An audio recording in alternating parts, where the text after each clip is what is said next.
مل کے بلند آواز سے درود بھیجیں۔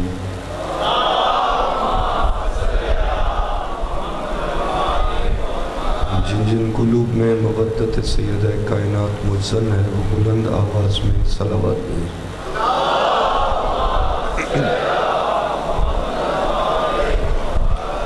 اعوذ باللہ من الشیطان الرجیم، بسم اللہ الرحمن الرحیم۔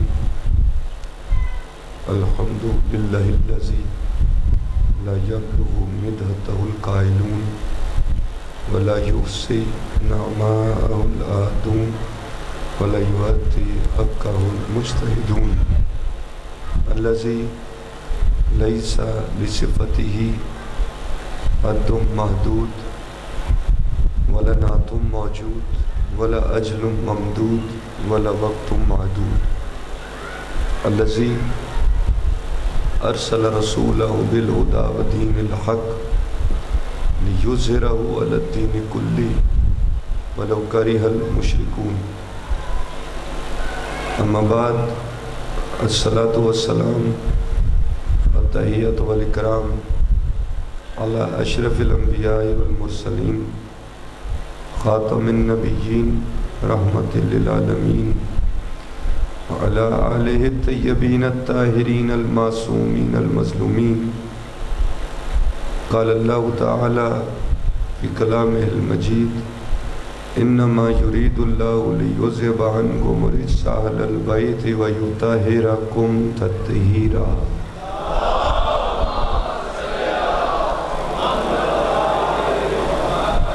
ثم قال بسم اللہ الرحمن الرحیم، والشمس وضحاها والقمر اذا تلاها والنہار اذا جلاها واللیل اذا یغشاها والسماء وما بناها والارض وما طحاها ونفس وما سواها فألہمها فجورها وتقواها قد افلح من زکاها وقد خاب من دساها۔ صدق اللہ العلی العظیم۔ صلوات بھیجیں۔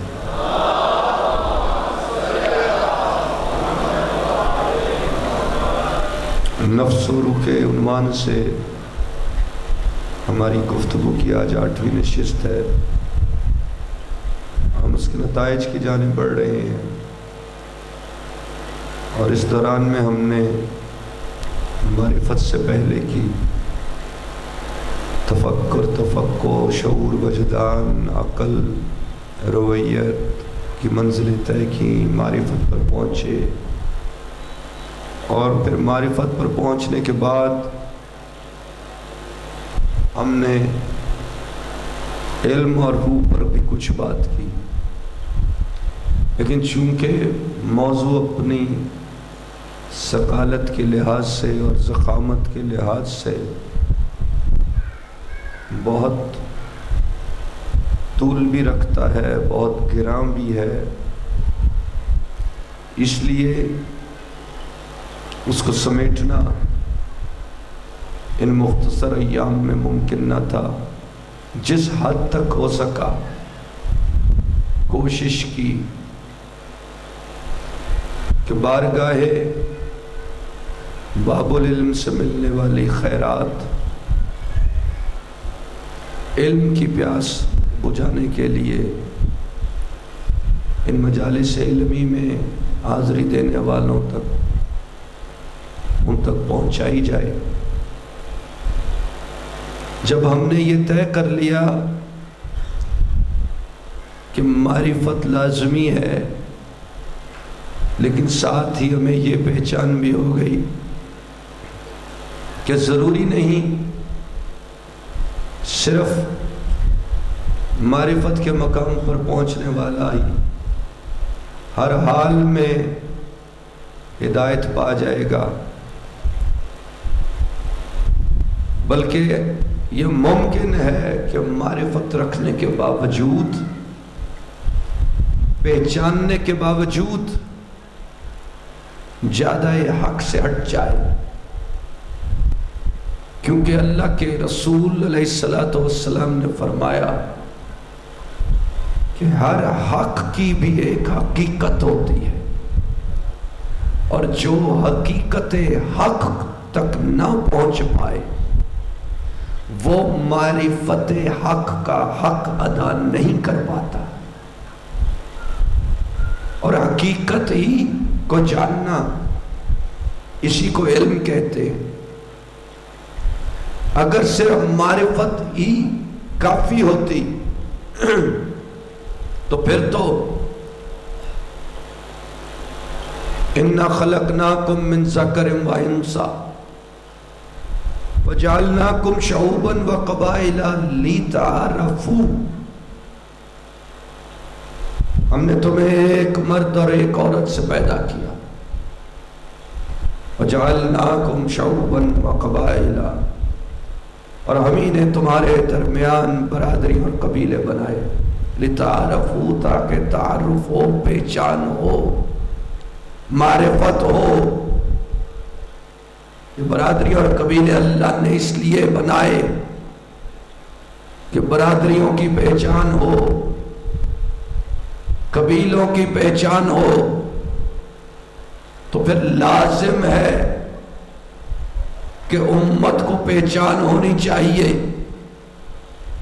اور یہ پہچان یعرفونہ کما یعرفون ابناءہم، وہ پہچانتے ہیں اسے جیسے کہ یہ اپنے بیٹوں کو پہچانتے ہیں، پھر بھی انکار کرتے ہیں۔ قرآن کہتا ہے یہ پہچان ہونے کے باوجود امت کو پہچان ہے کہ بنو امیہ کون ہے، بنو ہاشم کون ہے، یہ پہچان ہوتے ہوئے بھی حدیث نبوی موجود ہے، بنو ثقیف کے بارے میں موجود ہے صحیح حدیث، بنو مخزوم کے بارے میں ہے، بنو امیہ کے بارے میں ہے، تو بنو ہاشم کے بارے میں بھی تو ہے۔ پہچان ہے امت کو۔ ترمذی کی حدیث اٹھا لے صحاح ستہ میں سے، مشکات شریف میں سے اٹھا لے کہ اللہ کے رسول نے جب کہا کہ اللہ نے مخلوق کو پیدا کیا تو مجھ محمد کو تمام مخلوقات میں سے جو افضل ترین گروہ تھا اس میں جعل کر دیا، آدم میں، اور پھر اس گروہ کو، اولاد آدم کو 2 گروہوں میں کیا، یعنی اسحاق و اسماعیل، تو مجھ محمد کو اس میں سے بہتر گروہ میں کیا، پھر اس گروہ کو قبائل میں کیا تو مجھے بہترین قبیلے میں کیا، قریش، پھر اس قبیلے کو رسول فرماتے ہیں کہ برادریوں میں کیا تو مجھے بہترین برادری میں کیا، بنو ہاشم میں،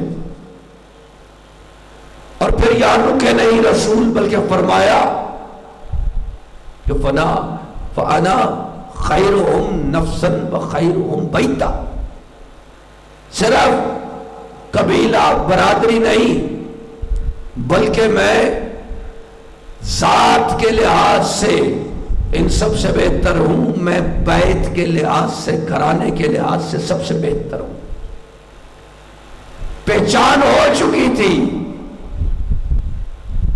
کہ ہاشمی کون ہے، مطلبی کون ہے،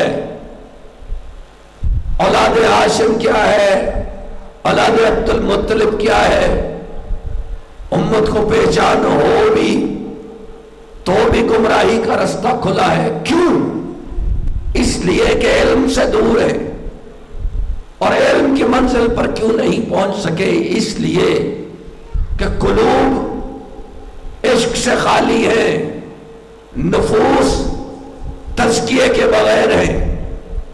اس نے تو بتا دیا تھا کما ارسلنا فیکم رسولا منکم یتلو علیکم آیاتنا ویزکیکم ویعلمکم الکتاب والحکمت ویعلمکم ما لم تکونوا تعلمون۔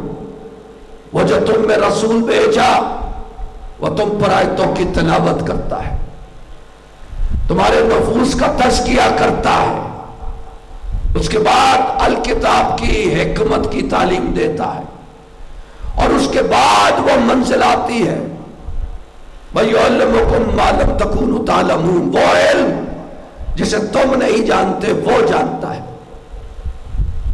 وَمَا أُوتِيتُم مِّنَ الْعِلْمِ إِلَّا قَلِيلًا، تمہیں تو بہت تھوڑا علم دیا گیا. تم اس امر ربی کو جسے روح کہتے ہیں اس کا علم کیسے رکھو گے؟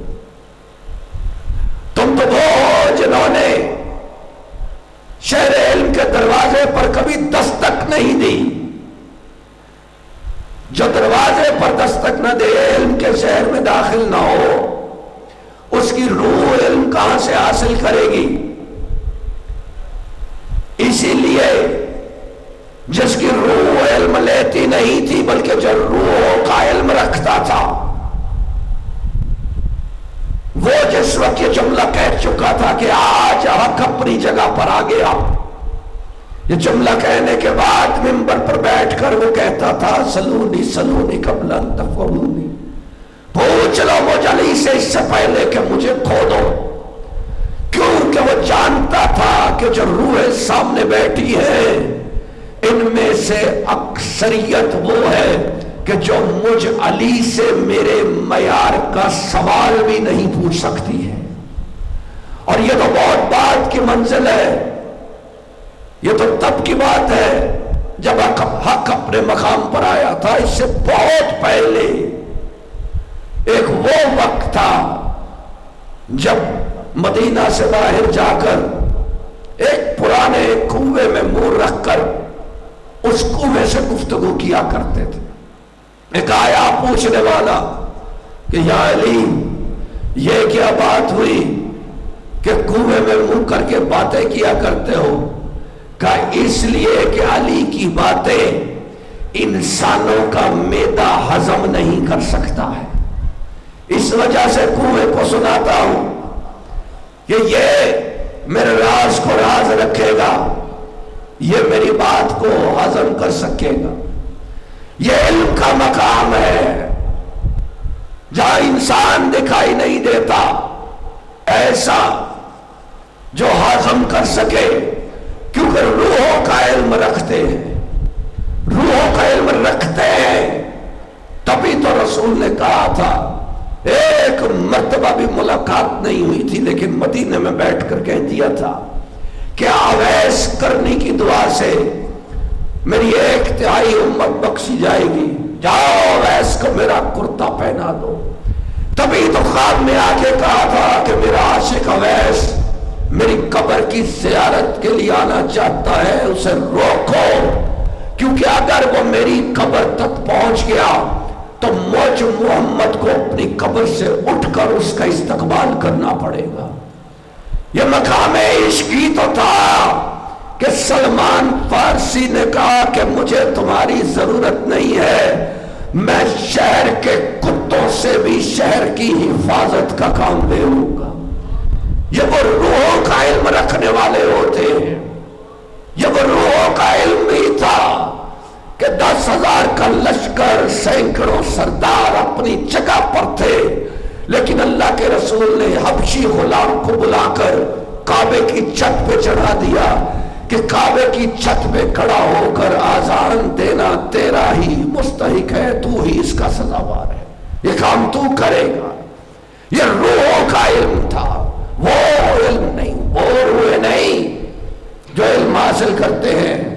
آیا ایک رائے پادری بہت اپنے آپ کو عالم سمجھتا تھا، تخت امامت کے چھٹے تاجدار صادق آل محمد علیہ السلام کی بارگاہ میں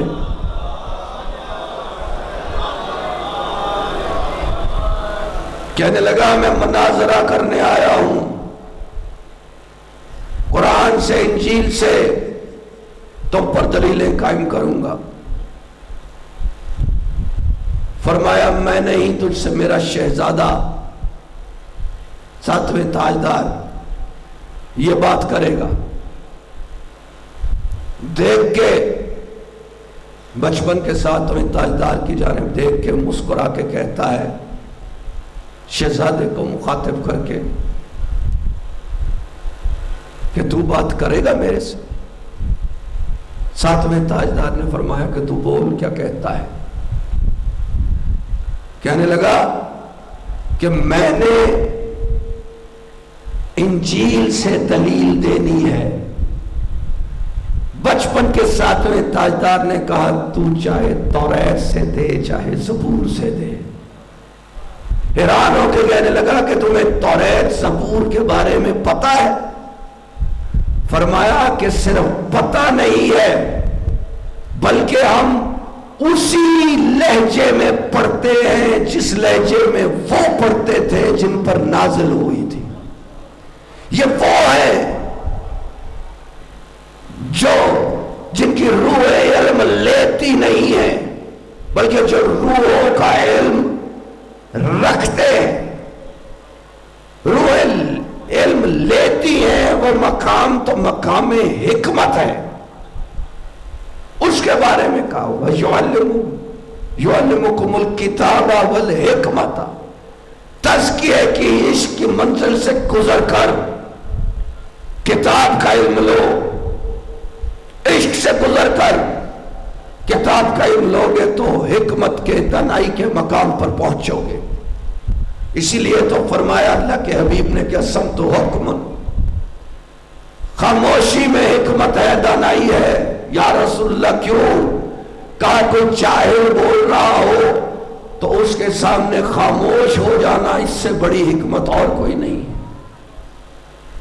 اور حکمت ہی وہ مقام ہے جو اللہ اپنے نبیوں کو عطا کرتا ہے۔ موسیٰ کے بارے میں کہا وَلَمَّا بَلَغَ أَشُدَّهُ وَاسْتَوَىٰ آتَيْنَاهُ حُکْمًا وَعِلْمًا۔ موسیٰ جب اپنی بھرپور شباب پر پہنچا تو ہم نے اسے حکماً و علما، آتَيْنَاهُ حُکْمًا وَعِلْمًا، حکمت اور علم عطا کیا۔ عیسیٰ کے بارے میں کہا وَيُعَلِّمُهُ الْكِتَابَ وَالْحِکْمَةَ وَالتَّوْرَاةَ وَالْإِنجِیلَ۔ عیسیٰ کو کتاب کا، حکمت کا، توریت کا، انجیل کا علم دیا، یہ سب کچھ سکھا دیا۔ حکمت نبیوں کا خزانہ، اور حکمت کے بارے میں کہا کہ یؤتی الحکمت من یشاء ومن یؤت الحکمت فقد اوتی خیرا کثیرا۔ وہ جسے چاہے اسے حکمت دیتا ہے، اور جسے حکمت دے سمجھ لو اسے خیر کثیر دیا ہے۔ خالق یہ خیر کثیر کیا ہے کا ذہن میں رکھنا۔ ایک ہے کثرت، اور پھر کثرت سے اوپر کا درجہ ہے کثیر۔ کثرت تو کثرت کی خواہش تو ہلاکت میں بھی ڈالتی ہے۔ الہاکم التکاثر حتی زرتم المقابر۔ تمہیں کثرت کی خواہش نے ہلاکت میں، بربادی میں ڈال دیا، یہاں تک کہ تم قبروں میں جا پہنچے۔ اور کثیر خیر کثیر ہے اگر حکمت ہو، اگر حکمت ہو تو کثیر خیر کثیر ہے۔ اب اللہ کے حبیب نے صرف اتنا نہیں بتایا تھا کہ انا مدینۃ العلم وعلی بابھا، کہ میں محمد علم کا شہر، علی اس کا دروازہ، بلکہ وہ حکمت جو خاصہ نبوت ہے، اللہ نبیوں کو بھی عطا کرتا ہے۔ وہ حکمت جسے اللہ خیر کثیر کہتا ہے، اس حکمت کے بارے میں بھی اللہ کے رسول نے فرمایا کہ انا دار الحکمت و علی بابھا، میں محمد حکمت کا گھر ہوں اور علی حکمت کا دروازہ ہے۔ تو پتہ چلا کہ علی نام ہے اس دروازے کا جو خیر کثیر بانٹا کرتا ہے۔ علی اس دروازے کو کہتے ہیں جو خیر کثیر بانٹتا ہے۔ اور کثرت سے اوپر کثیر، اور کثیر سے اوپر کوثر کا مقام ہے۔ میں اگر یہ کہوں تو غلط نہ ہوگا کہ جس سیدہ کے دونوں بیٹے خیر کثیر ہو، اسی سیدہ کو تو انا اعطیناک الکوثر کہتے ہیں۔ اسی کا مقام تو کوثر کا مقام ہے۔ حکمت ہی خیر کثیر ہے۔ حکمت سے حکم ہے، اور حکم سے حکومت ہے۔ حکم جو ہوتا ہے، جو فیصلہ کرنے والا ہو، وہ ہوتا ہے جو حکمت جانتا ہو، جو دانائی کی منزل پر ہو وہی حکم ہے، اور جو حکم ہے وہ حکم کرے گا، اور جو حکم کرے گا وہی حکومت ہوگی۔ یا داؤد انا جعلناک خلیفۃ فی الارض فاحکم بین الناس بالحق، داؤد ہم نے تجھے زمین پر خلافت دی، بس تو حکم کر لوگوں کے درمیان حق کے ساتھ۔ حکمت سے شروع ہوتی ہے، حکومت کے مقام پر پہنچتی ہے۔ پتہ چلا کہ حکومت کے لیے حکمت کا ہونا لازمی ہے۔ اب جسے حکمت ہی نہ ملی ہو وہ حکومت کے قابل ہرگز نہیں ہوا کرتا ہے۔ حکومت کے لیے حکمت ہوگی تو حکومت کی منزل پر پہنچے گا، اگر حکمت نہیں ہے تو نہ حکم ہے اور نہ ہی حکومت ہے۔ اور پھر اس سے اوپر کا مقام علم کا مقام ہے، وہ علم کا مقام کہ اگر تھوڑا بھی حاصل ہو تو سلیمان نبی کا شاگرد کہتا ہے کہ انا آتیک بہی قبل ان یرتد الیک طرفک، تیری پلک جھپکنے سے واپس نہیں لوٹے گی کہ تخت بلقیس تیرے دربار میں ہوگا، اور اس کا مقام عندہ علم من الکتاب کا مقام ہے کہ کتاب کا کچھ علم ہے۔ یہ سلیمان نبی کا شاگرد ہے، اور جس نے کہا کہ انا عبد من عبید محمد، اس کا مقام علم من الکتاب کا مقام نہیں بلکہ وہ من عندہ علم الکتاب کا مقام ہے کہ الکتاب کا علم رکھتا ہے۔ اسی لیے منبر پر بیٹھ کر کہا تھا کہ مجھ سے پوچھو، میں قرآن کی ہر آیت کے بارے میں جانتا ہوں کہ وہ کب نازل ہوئی، کہاں نازل ہوئی، کس کے بارے میں نازل ہوئی۔ تو پھر پوچھنے والے نے پوچھا کہ یا علی، آپ کا تو دعویٰ ہے کہ آپ قرآن کی ہر آیت کے بارے میں جانتے ہیں، کب نازل ہوئی، کہاں نازل ہوئی، کس کے بارے میں نازل ہوئی؟ تو ذرا بتائیے کہ جب اللہ کہتا ہے کہ میرے حبیب ان رسولوں سے پوچھ، تو یہ کون سا مقام تھا جہاں یہ سارے مرسلین حبیب خدا کے سامنے موجود تھے کہ انہیں پوچھنے کا حکم ہوا؟ یہ آیت کہاں نازل ہوئی؟ مسجد میں ہم نے نہیں دیکھے، بازار میں ہم نے نہیں دیکھے، کوئی رسول آئے ہو، میدان میں ہم نے نہیں دیکھے، گھر میں آپ جاتے ہو، آپ بتا دو۔ فرمایا یہ آیت جس میں تمام رسولوں سے پوچھا تھا، یہ نہ مسجد میں نازل ہوئی، نہ بازار میں ہوئی، نہ گھر میں ہوئی، نہ میدان میں ہوئی، نہ حجرے میں ہوئی، نہ پہاڑ پہ ہوئی۔ یہ آیت معراج کی رات اس وقت نازل ہوئی جب اللہ کے حبیب نے تمام نبیوں کو نماز کی امامت کروائی تھی۔ وہاں تمام نبی موجود تھے، وہاں پوچھا تھا۔ یہ علم ہے، یہ حکمت نہیں ہے۔ حکمت کا مقام اس سے نیچے کا مقام ہے۔ علی حکمت کے گھر کا بھی دروازہ ہے، علی علم کے شہر کا بھی دروازہ ہے۔ اب معرفت سے اوپر کی منزل پر آؤ گے جب حکمت اور علم کے مقام پر، تب صراط مستقیم کا سفر شروع ہوگا۔ اگر محض منزل معرفت پر رک گئے کہ ہم نفس روح کی معرفت حاصل کریں گے تو ذہن میں رکھنا کہ وہاں پر گمراہی کا خدشہ موجود ہے۔ اس سے آگے بڑھنا ہوگا، حکمت کو پانا ہوگا کہ حکمت کسے کہتے ہیں۔ اور یہ حکمت تھی میرے مولا حسین کی کہ سرکار وفا کو، حضرت عباس علمدار علیہ السلام کو، ان کو میدان میں لڑنے کی اجازت نہیں دی۔ یہ ذہن میں رکھنا، یہ دستور ہے الہی جسے تم ظاہر میں جنگ جیتنا کہتے ہو،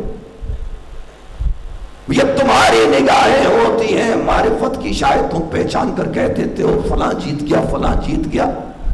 تمہارا ظاہر کا تاریخ نویس، تاریخ دان تو یہ بھی نعوذ باللہ من ذالک یہ بھی لکھ سکتا ہے کہ موسیٰ تو اپنی قوم کو لے کر فرار ہو رہے تھے۔ نہیں، موسیٰ علیہ السلام جنگ جیتے تھے فرعون سے، تمہارا ظاہر کا تاریخ دان کچھ بھی لکھ سکتا ہے، لیکن نتیجہ وہ ہے جو اللہ کہتا ہے اپنے کلام میں، اپنی کتاب میں، کہ میں اور میرے مرسلین ہمیشہ غالب رہے ہیں، کبھی مغلوب نہیں ہوئے۔ چاہے تم نے آرے سے چیر دیا، لیکن یا مغلوب نہیں ہوا، یا غالب رہا، یا جنگ جیتا۔ تمہاری ظاہر کی نگاہیں کچھ اور دیکھتی ہیں، حقیقت کا نتیجہ کچھ اور ہوتا ہے۔ جسے حکمت ملی ہوگی اسے پتا ہوگا کہ ظاہر میں وہ وجود روحانی اگر سامنے آ جائے تو اس کے سامنے اپنا آپ ہار جاؤ۔ تم ہار جاؤ گے تو یہی تمہاری آخرت کی جیت ہے، یہی تمہاری آخرت کی جیت ہے اگر تم اپنا ظاہر اس کی بارگاہ میں ہار جاؤ گے۔ اور فرزند رسول کی نگاہ تھی، حکمت تھی کہ اگر میں نے عباس کو لڑنے کی اجازت دی، عباس اگر ظاہر کی تلوار سے جنگ جیت جاتا ہے تو نتیجہ کچھ اور ہوگا، اور اگر میں عباس کو لڑنے کی اجازت نہ دوں، عباس تلوار سے جنگ نہ جیتے، عباس اپنے بازو کٹا دے، تو پھر حقیقت میں جنگ کا نتیجہ کچھ اور ہوگا۔ ظاہر کی نگاہ سے کچھ اور کہے لیکن حقیقت میں جنگ جیتی جائے۔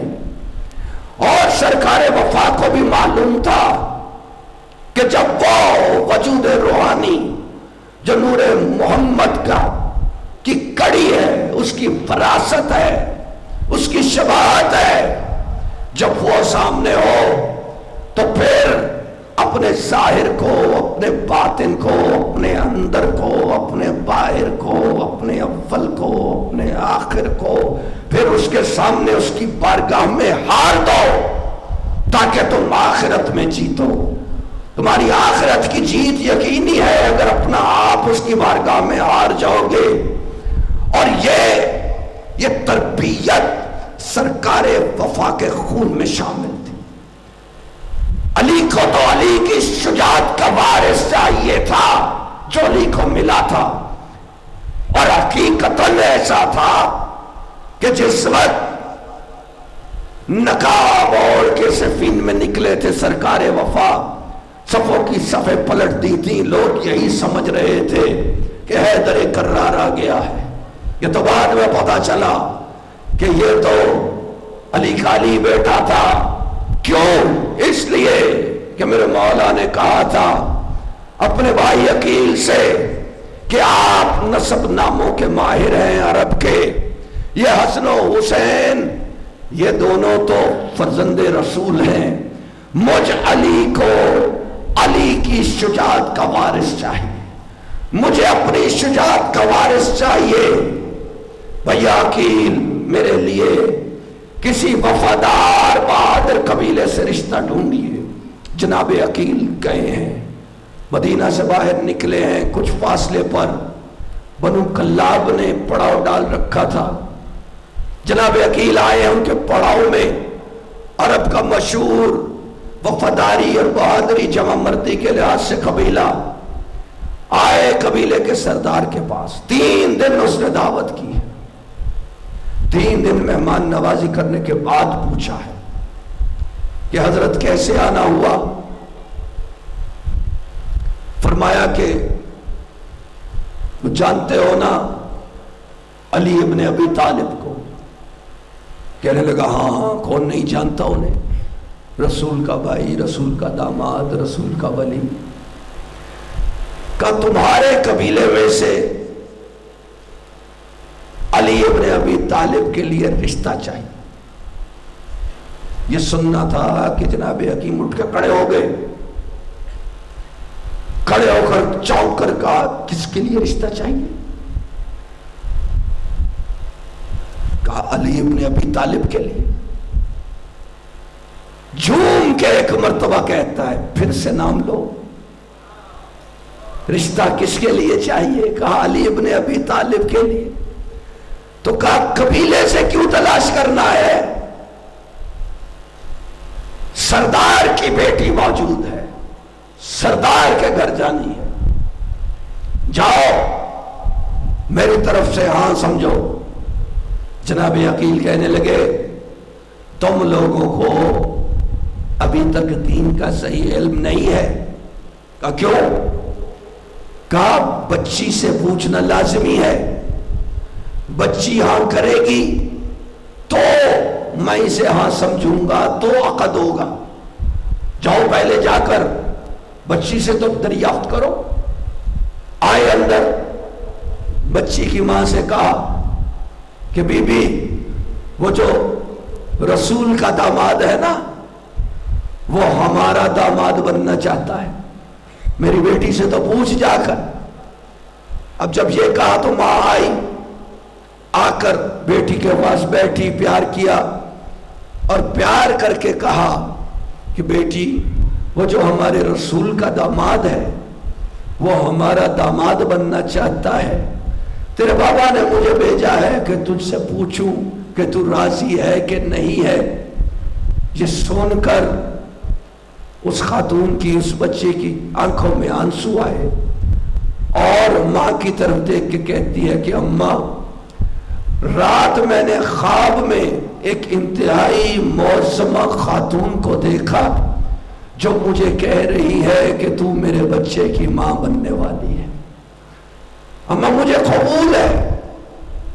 اور پھر اس طرح سے علی کا حرم بن کر آئی ہے جناب فاطمہ کلابیہ، جو بعد میں ام البنین کے نام سے مشہور ہوئی، کہ جب محلہ بنو ہاشم میں سواری رکی، محمل رکا، جناب ام البنین محمل سے اتری، اتر کے اندر داخل ہوئی ہے چوکھٹ کو چوم کے، اور اندر داخل ہوتے ساتھ ہی مٹی کے فرش پر بیٹھ گئی ہے۔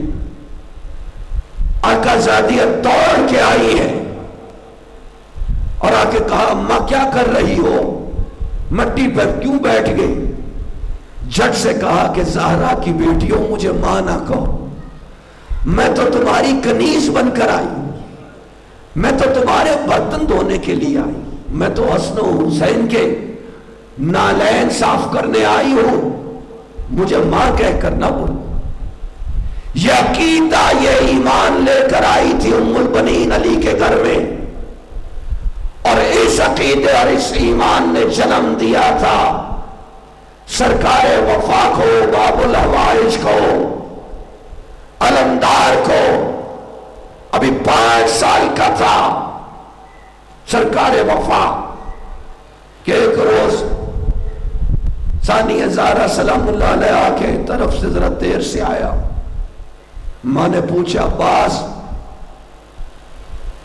آج بہت دیر لگا دی، کہاں چلے گئے تھے؟ 5 سال کا عباس ماں کی بات سن کے کہتا ہے، منہ سے نکل گیا اماں وہ بہن زینب نے روک لیا تھا، سننا تھا، چہرہ سرخ ہو گیا۔ عباس خبردار، آئندہ سے جو یہ لفظ نکالا منہ سے۔ کانپ گیا چھوٹا سا بچپن کا عباس، کانپتا ہوا سامنے کھڑا ہے۔ جناب ام البنین نے کہا عباس اپنے دونوں ہاتھ میرے سر پہ رکھو اور آج ماں سے وعدہ کرو، قسم کھاؤ کہ آج کے بعد حسین کو بھائی نہیں کہو گے اور زینب کو بہن نہیں کہو گے۔ دونوں کانپتے کانپتے ہاتھ ماں کے سر پہ رکھے ہیں بچپن کے عباس نے، اور قسم کھائی ہے، وعدہ کیا ماں سے کہ اماں کبھی زندگی میں نہ حسین کو بھائی کہوں گا نہ زینب کو بہن کہوں گا۔ اماں جب وہ سامنے آئی تو کیا کہوں؟ کہ عباس اگر سامنے آئے تو نے 7 قدم پیچھے ہٹ کے ماتھے پہ ہاتھ رکھا ہے، سر جھکا کے کہنا ہے آقا زادی سلام۔ حسین سامنے آئے تو نے کہنا ہے مولا سلام۔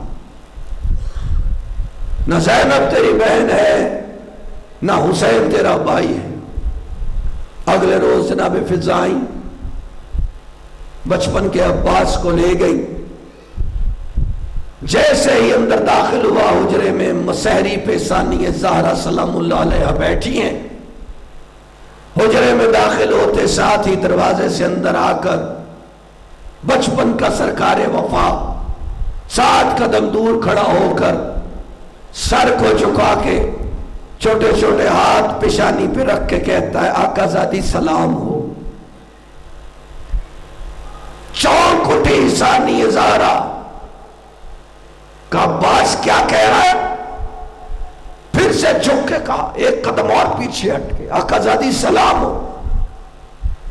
ڈانٹ کر کہا ثانی زہرا نے کہ عباس اگر میں تیری لگتی کچھ نہیں تو پھر یہاں آتا کیوں ہے؟ پھر چلا جا جہاں سے آیا ہے. یہ ڈانٹ کر کہا کہ میں لگتی کچھ نہیں تو کیوں آیا ہے؟ روتا روتا جن قدموں سے آیا تھا پشت کیے بغیر انہی قدموں پہ واپس گیا. جیسے ہی ماں کے سامنے ہوا، ماں نے چہرہ دیکھا، چہرہ دیکھ کے کہنے لگی کہ عباس آج تو جلدی آ گیا ہے، ضرور تو نے کوئی بے ادبی کی ہوگی آقا زادی کی شان میں، اس لیے انہوں نے تجھے نکال دیا. خبردار میرے گھر میں داخل نہ ہونا، باہر نکل جا. روتا ہوا اسی طرح سے ماں کے پاس سے بھی سرکار وفا باہر آ کر گلی میں مٹی پر بیٹھ گیا ہے. رات کو کسی کام سے جناب فضا جو باہر نکلی تو کیا منظر دیکھا کہ اندھیری رات میں گلی میں مٹی پر عباس سو رہا ہے. چیخ نکل گئی جناب فضا کے منہ سے، آقا زادیو غضب ہو گیا، دیکھو کیا ہوا. آئی ہے چادریں لے کر علی کی بیٹیاں. عباس کو ثانی زہرا نے گود میں اٹھایا ہے اور دوڑتی ہوئی گئی ہے جناب ام البنین کے پاس اور جا کے یہ جملہ کہا ہے کہ اماں ام البنین اگر آج میرے بھائی عباس کو کچھ ہو جاتا تو پھر میرے پردے کی حفاظت کون کرے گا؟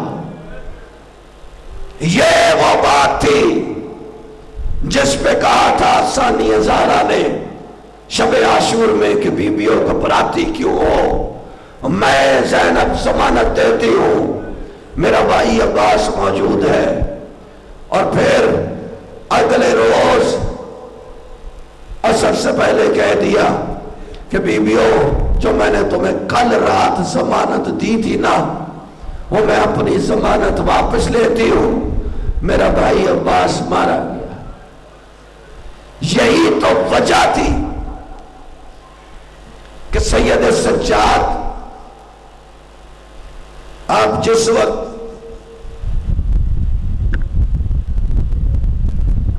مجلس کرتے تھے نا اور پڑھنے والا مجلس پڑھتے ہوئے سرکار وفا کا نام لیتا تھا تو سید سجاد بیٹھے ہوتے تھے، سرکار وفا کا نام آتا تھا، اٹھ کے کھڑے ہو جاتے تھے. یوں پڑھنے والے نے جب دیکھا کہ بیمار ہیں، خون روتا ہے، اتنی تکلیف میں بار بار کھڑا ہوتا ہے، کہنے لگا مولا آپ بار بار زحمت کیوں کرتے ہیں؟ جب بھی نام آتا ہے آپ اٹھ کر کھڑے ہو جاتے ہیں، آپ زخمی بھی ہیں، بیمار بھی ہیں. کہا ذاکر تو قیامت تک میرے چچا عباس کا نام لیتا رہے، میں قیامت تک اسی طرح سے اٹھ کر کھڑا ہوتا رہوں گا.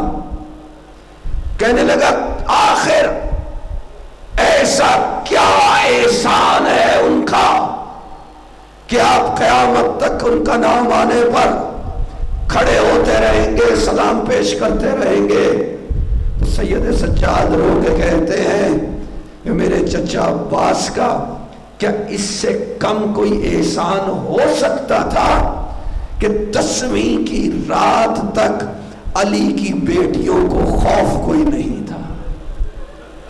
اس سے بڑا اور کیا احسان ہوگا. یہ ہے وہ عباس کہ جب قافلہ چلا ہے جناب ام البنین آئی ہے, آ کے کہا ہے مولا اگر اجازت ہو تو چند لمحوں کے لیے ان دونوں بہن بھائیوں سے کوئی بات کرنی ہے. کہا لے جاؤ. سرکار وفا کو جناب رقیہ کو لے کر جناب ام البنین دونوں بہن بھائیوں کو لے کر آئی ہیں روضہ رسول پر. اندر آ کر سرکار وفا سے کہا ہے عباس روضہ رسول کے دروازے کی چٹکنی لگا دے. چٹکنی لگائی. کہا عباس اب ہمیں کوئی دیکھ تو نہیں رہا. کہا نہیں اماں ہمیں کوئی نہیں دیکھ رہا. یہ سن کر اپنے سر سے ردا کو چادر کو اتارا ہے جناب ام البنین نے, اور اتار کے کہتی ہے ام البنین کہ دونوں بہن بھائی عباس اور رقیہ اپنا ایک ایک ہاتھ رسول کی قبر پر رکھو اور دوسرا ہاتھ ماں کے سر پہ رکھو, اور آج قبر رسول کو گواہ بنا کر ماں سے وعدہ کرو کہ سفر میں کہیں حسین اور زینب کو اکیلا تو نہیں چھوڑ دو گے. یہ سن کر سرکار وفا نے کہا کہ اماں جو بچ کر آئیں گے ان سے پوچھ لینا تیرے بیٹے نے کیا وفا کی ہے.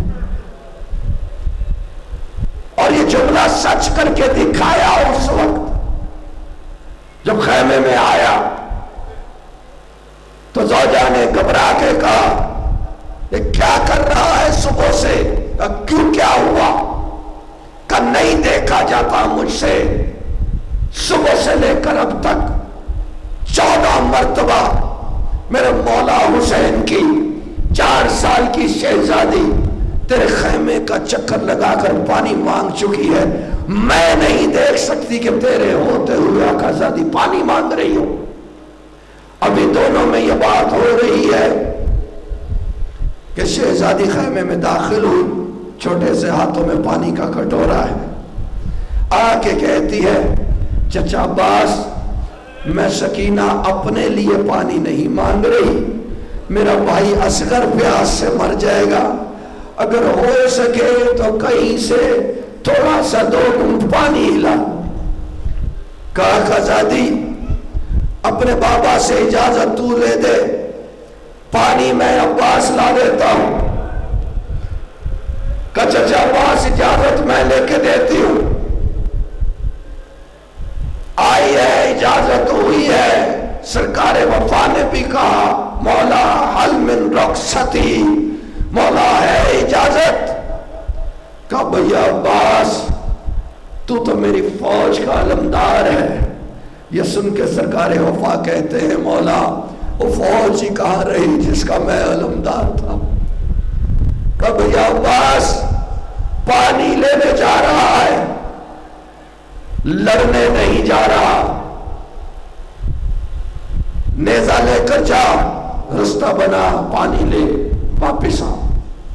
میں تجھے اپنی آنکھوں سے جدا نہیں دیکھنا چاہتا. کہا مولا اجازت. کہا بھیا عباس اجازت. سرکار وفا آگے بڑھے ہیں, مشق کو اٹھانے لگے ہیں. شہزادی دوڑ کے آگے آئی ہے, آگے کہتی ہے چچا عباس مشق آپ کے کندھے پر, میں سکینہ خود رکھوں گی. سر کو جھکایا ہے. آقا زادی کا قد چھوٹا, سرکار وفا کا قد لمبا. آقا زادی نے مشق پہنانے کے لیے اپنی ایڑیوں کو اٹھانا شروع کیا ہے. سرکار وفا نے مشق پہننے کے لیے جھکنا شروع کیا ہے. جھکتے جھکتے جھکتے جھکتے جھکتے جھکتے غازی کے ہاتھ شہزادی کے قدموں پر آئے. جیسے ہی ہاتھ قدموں پر آئے وہ مدینے کی طرف دیکھ کر کہا کہ ماں ام البنین آ کر اب بیٹے کی وفا کو دیکھ لے, ماں دیکھ لے کہ اب تیرا بیٹا کیا کرنے جا رہا ہے. مشق کندھے پر رکھ کر آئے سواری کی جانب. سامنے سواری کھڑی ہے، ایک سرد آہ لبوں سے نکلی. مولا کہنے لگے عباس، یہ آج سوار ہونے سے پہلے تیرے لبوں سے سرد آہ کیوں نکلی ہے؟ کیا وجہ ہے؟ کہ مولا میرے لبوں سے سرد آہ اس لیے نکلی ہے کہ میرے 18 شاگرد تھے، جو بھی سوار ہوتا تھا میں عباس انہیں سوار کرا کر بھیجتا تھا. بولا اب میرے سوار ہونے کا وقت آیا ہے تو مجھے کوئی دکھائی نہیں دے رہا. یہ کہنا تھا کہ خیمے کے کونے سے آواز آئی، سوار ہو میرے اکبر کے استاد، میں اکبر کی ماں لیلا تجھے سوار کراتی ہوں.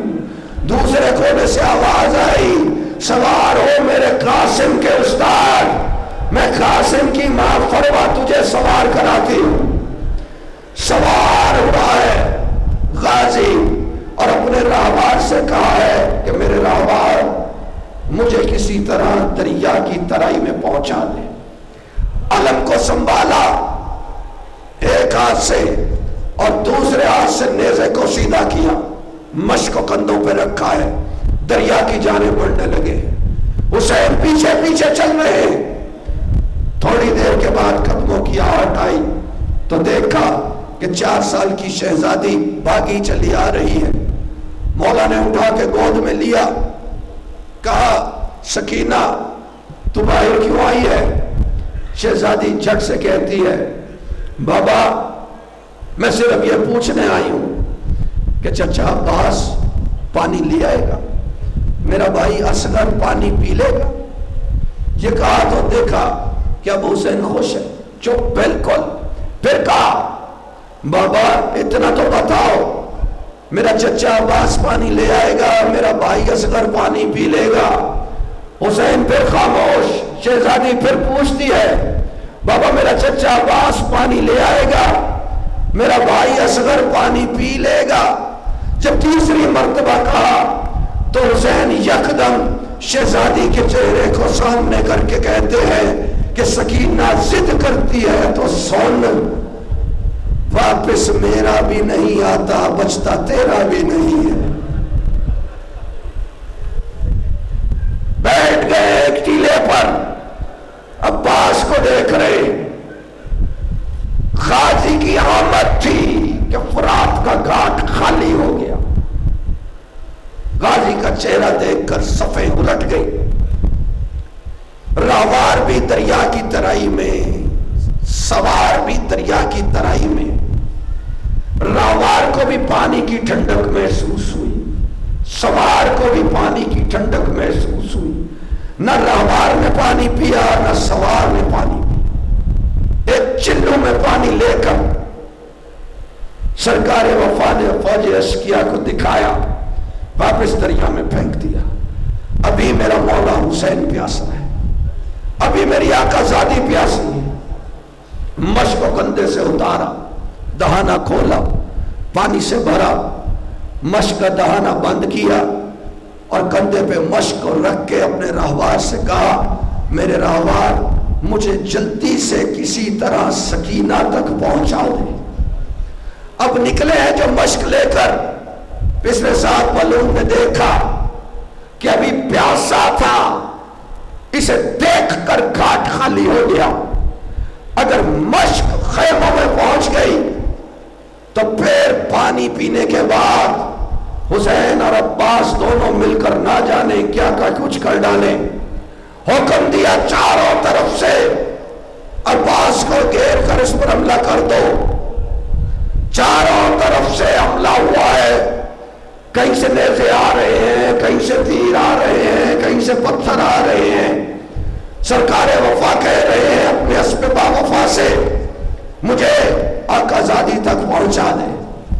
اسی دوران ایک ملعون نے تاک کر بائیں کندھے پر ایسا وار کیا ہے کہ بازو علیحدہ ہوا، تسمہ ساتھ لٹکتا رہ گیا. سرکار وفا نے مشق کو اٹھا کے بائیں سے دائیں کندھے پر رکھا ہے اور لٹکتے بازو کو ایک جھٹکا دے کر زمین پر پھینک کر کہا ہے سکینہ کا صدقہ.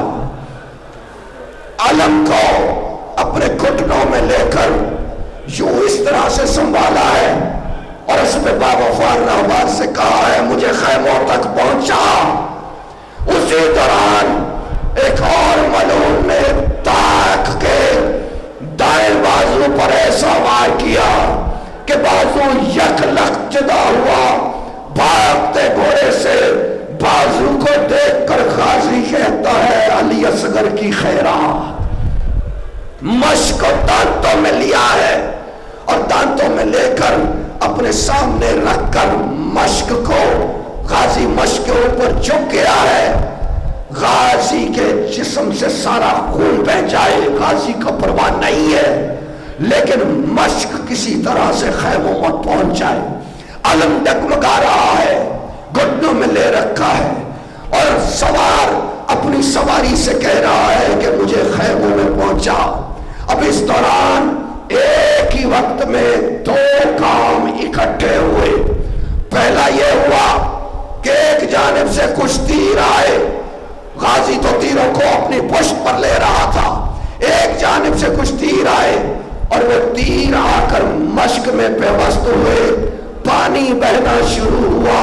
خون بہنے کی غازی کو پرواہ نہیں تھی. جب پانی بہتا دیکھا ہے غازی نے، اسی لمحے طفیل ابن حکیم ملعون نے تاک کے سر اقدس پر ایسا گرز مارا ہے کہ ام البنین کا لال اپنے بھاگتے گھوڑے سے بغیر بازوؤں کے دائیں رخسار کے بل فرش کربلا کی جانب آیا اور آواز دی ابن رسول اللہ آدرکنی یا عبد اللہ آدرکنی. علم ڈگمگا گیا ہے.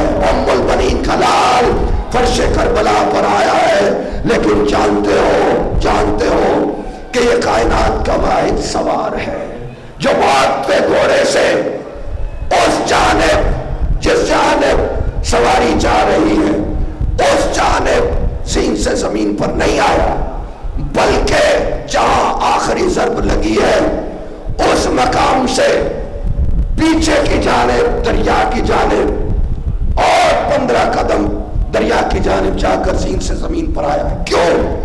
گھٹنوں کے بل پہ، گھٹنوں کے زور پہ سرکار وفا نے وہیں پہ اپنی سواری کو واپس موڑا ہے کہ مشق میں تو پانی نہیں ہے، اب غازی خیموں کی طرف نہیں جا سکتا ہے، میں سامنا نہیں کر سکتا آزادیوں کا.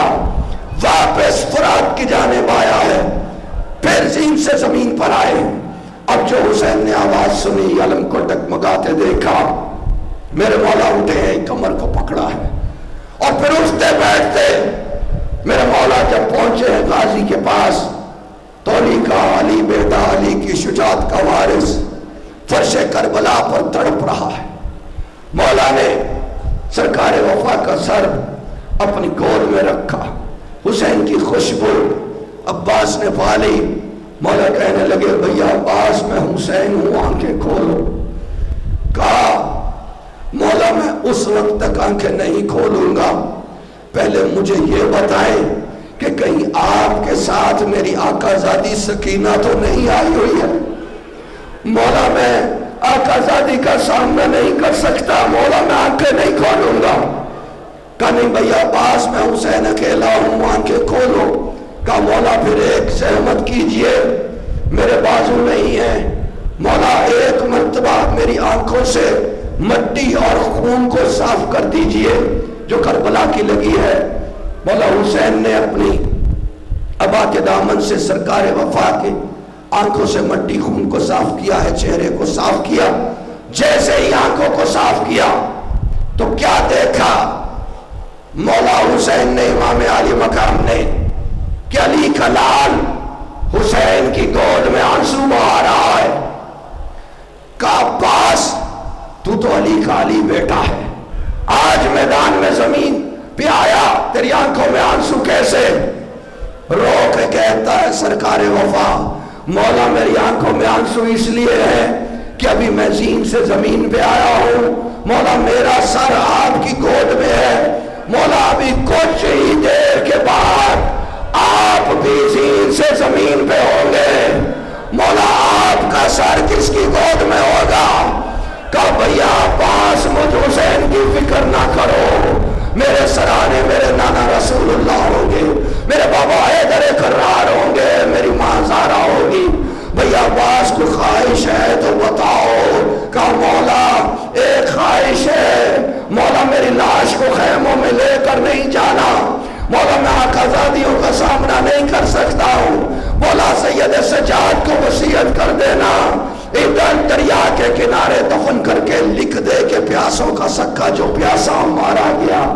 حسین نے مشک کو علم میں لپیٹا، آستینیں کھلی ہے، چلے ہیں فرزند رسول خیموں کی جانب، آستینوں سے کھلی آستینوں سے آنسو پہنچتے، سامنے دیکھا تو 20 بچے بنو ہاشم کے، آگے آگے حسین کی 4 سال کی سکینہ، چھوٹے چھوٹے ہاتھوں میں خالی کٹورے لے کر خشک ہونٹوں کے ساتھ پانی کا استقبال کرنے کے لیے دوڑ کے آئی ہے سکینہ، اور آ کے کہتی ہے بابا میرا چچا عباس کدھر ہے؟ حسین خاموش ہے۔ یا عباس